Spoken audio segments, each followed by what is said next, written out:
माननीय मुख्यमंत्री जी अपने हाथों से नीलम अभिरंजन பாஜகவோட கூட்டணி சேர்ந்தவன அவங்க எப்படி அரசியலமைப்பு சட்டத்தை காலில் போட்டு மிதிப்பாங்களோ அதுபோல நிதிஷ்குமாரும் அதை நோக்கி செல்கிறாரா, இவர் முழுவதுமான சங்கியாகவே மாறிவிட்டாரா என்றெல்லாம் பொதுமக்கள் வெகுஜன மக்கள் கேட்கின்ற கேள்விக்கு விடை தரும் விதமாக கேவலமான செயலை பொதுவெளியில் வைத்து கொஞ்சம் கூட கூச்சநாச்சம் இல்லாமல் ஒரு இஸ்லாமிய பெண்ணுடைய அவங்க போட்டிருக்க ஹிஜாபை பிடித்து இழுக்கக்கூடிய இந்த செயல் என்பது வன்மையான கண்டனத்துக்குரிய. கர்நாடகால பாஜக ஆட்சியில் இருக்கும் போது அங்கு கல்வி நிறுவனங்களில் படிக்கக்கூடிய அந்த சகோதரிகளுக்கு ஹிஜாபுக்கு தடை விதிச்சாங்களா இல்லையா? இவர் அவங்களோட சேர்ந்த அந்த நிகழ்வினால இப்ப இவரும் என்ன செய்யறாரு, அதை பிரதிபலிக்கக்கூடியவராக கேவலமான செயலை செய்யக்கூடியவராக இவர் மாறியிருக்கிறார்.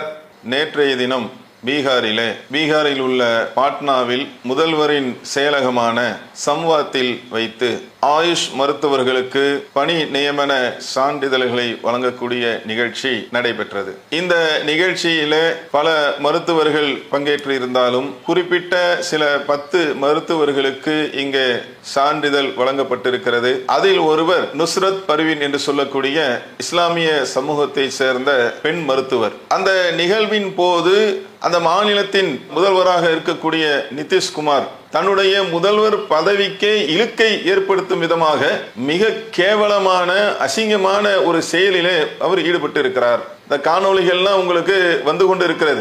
சான்றிதழை கொடுக்கக்கூடிய முதல்வர் நிதிஷ்குமார் அந்த பெண் அணிந்து வந்திருக்கக்கூடிய ஹிஜாபை பிடித்து கீழ் நோக்கி இழுக்கக்கூடிய மிக கேவலமான ஒரு செயலை முதல்வராக இருந்து கொண்டு நிதிஷ்குமார் என்பவர் செய்திருக்கிறார்.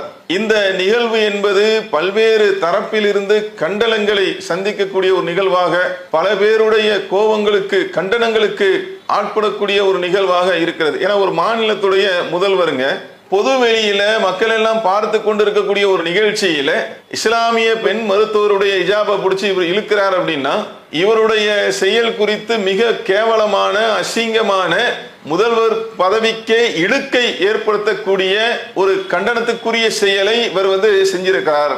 என்ன காரணம்னு பாத்தீங்கன்னா பொதுவா சொல்லுவாங்க பூவோடு சேர்ந்த நாரும் மணக்கம் அப்படின்லாம் சொல்லுவாங்க.